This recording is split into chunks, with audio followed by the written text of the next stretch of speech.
Hey, welcome back to another great, fantastic, out-of-this-world episode of This is Talking Sci-Fi with Sci-Fi Sean and... Just Randee. Hey, we're going to talk about something very interesting. I've kind of pulled this out of the back of my hat or whatever, and Randee has no time to do any research on. And I do this with Randee every once in a while, but we're going to talk about collecting things. Oh, okay. Okay? You collect things. Yeah, I have. Your wife probably collects things, your kids, whatever.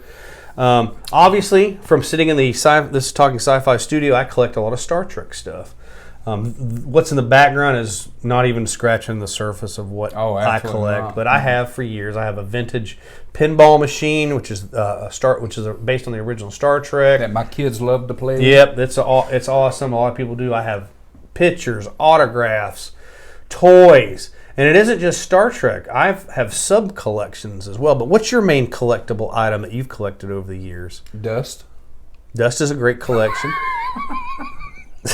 They have dust mites. Here's the deal. I have tons of collectibles, but they're boxed up. I don't have room and a place to place them like you do. Now, my office at work is full of stuff. People, when they're walking through garage sales or whatever, they bring me science fiction things, and they're just, my office is covered with all kinds of stuff. Cookie jars that people have picked up for $1.50 of like stormtrooper heads. Cookie jars. Isn't that pretty? That's pretty cool, right? So yeah, I have all kinds of stuff like that. Now my wife, she loves Jack Skellington. Yep. Harley Quinn. Right. So when it comes to anniversaries and birthdays, I do my shopping for her at the comic book store and online, because that's a lot of the stuff that I like to get her. Our local comic book store here in Bartow, which is a Main Street Comics and Memorabilia, you got to check it out, call them or find them online, look at their Facebook page. But they have stuff, and I've been buying things, science fiction and comics for 25, 30 years, 40 years now. God, I'm old as dirt, as old as your dust pile collection. But check them out. They have a lot of room. Put their logo up here. That's fine. Yeah. So I find it hard to find things. And why I wanted to talk about this episode is I do collect a lot of Star Trek. Star Trek items are hard to find. I have a friend that does a bunch of little street fairs and things like that, Timmy Toy Box. And I've found some very rare things from him, and he actually sent me an email today with something that I didn't have in my collection, and he sent it to my wife, Lori. She says, does Sean have this? And she called me over. I'm like, it was a model of the Phoenix from First Contact, the one that Zephyr Cochrane built. And I said, I want that, so I'll get it from him. He gives me a really good rate. But I collect other things because, like you, I have people that bring me things. Right. For the love of God, people, it's Star Trek that I like, not Star Wars. Star Wars is okay, but I don't collect Star Wars stuff. Right. People think they're the same. Yeah. So I got so much. I got an R2-D2. I got a Darth Vader helmet, which I actually bought myself. But everything you see Star Wars in my house, someone's given me. The little door hanger I have. I just saw that. I'm like, holy cow. And what? No, go on. No, go ahead. No, you made fun of me wearing Christmas shirts year-round because my science fiction, I put my Christmas stuff up and it only comes out during Christmas. And you got a damn Darth Vader Happy Holidays. Somebody gave me that as a gift, not knowing, and God love them, not mentioning you forgot name, it was there. No, I left it there because it has a little bell on it, so when it opens, it goes... Yeah, I got you. Why I wanted to talk about this is yesterday, Laura and I were visiting Walmart here in Bartow, and which I'm not a fan of Walmart because I think that's where the COVID-19 germ is spawned, and that's where you can get it if you want to get it. You want to get COVID-19? Go to Walmart. Go to Walmart and lick the handle on the cart with the wheel that goes like that. That's the best way to get COVID-19. COVID Walmart.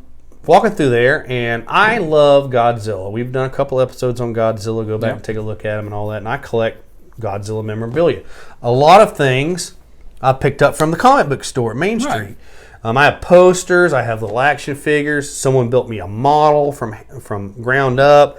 But they've come out with a series of Godzilla monsters that are from Japan, and they stand about this tall. And I found a Mecha Godzilla yesterday in Walmart, in Bartow Walmart. Wow! It was just hanging there by itself, and I'm like, damn. And I started looking at the back, and I'm like, there's like 4 or 5 other ones. I have 2 that were on the back, which is the Mecha Godzilla and a Godzilla, but they had like King Caesar and the Smog Monster and Rodan. I'm talking about not these remakes of the United States Rodan or the one that just came out, but like classic Godzilla from Japan, Toho. Mothra? Do they have Mothra? They had a Mothra and all that. So now I've collected the ones that are from the latest United States, U.S. movies. I guess that's what you would call it, which I enjoyed. But it's just like little things like that. My wife is a huge Harry Potter fan. Mm-hmm. She has the collection started off small with some Funko Pop heads, and it's grown to wands and a pin seed dish and all kinds of. Someone gave her an owl that lights up, and now I have an entire front half of my house is Harry Potter. I even have a fish aquarium that looks like the Hogwarts castle and all that in it, and it's got a dragon in it and all that, and Azkaban kind of prison.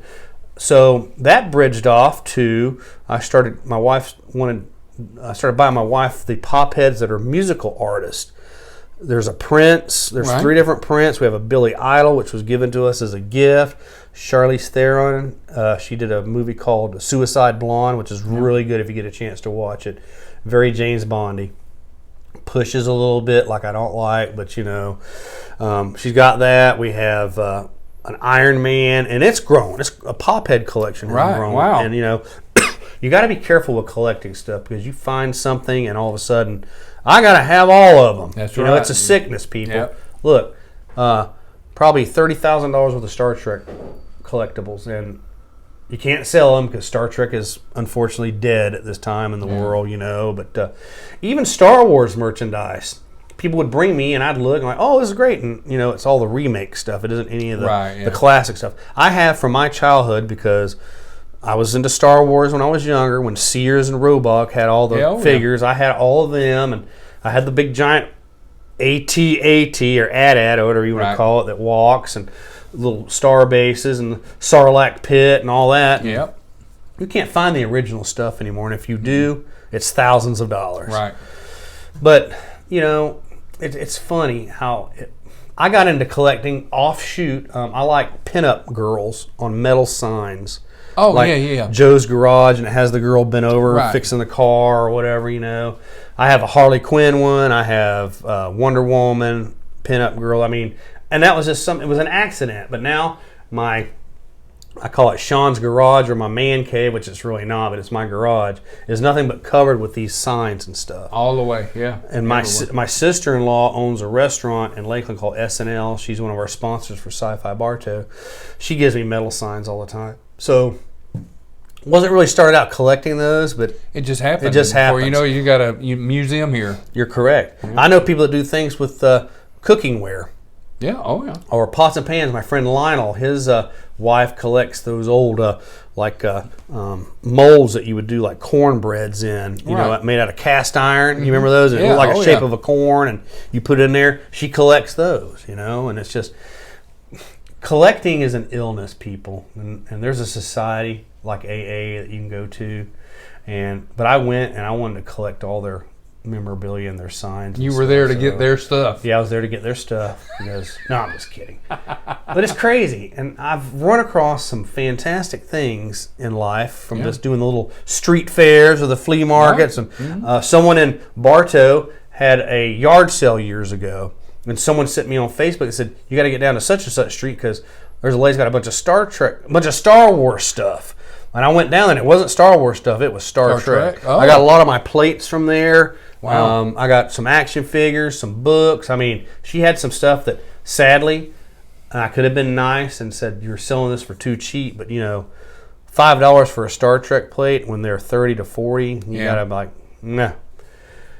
Anyway, collecting is an illness. It is.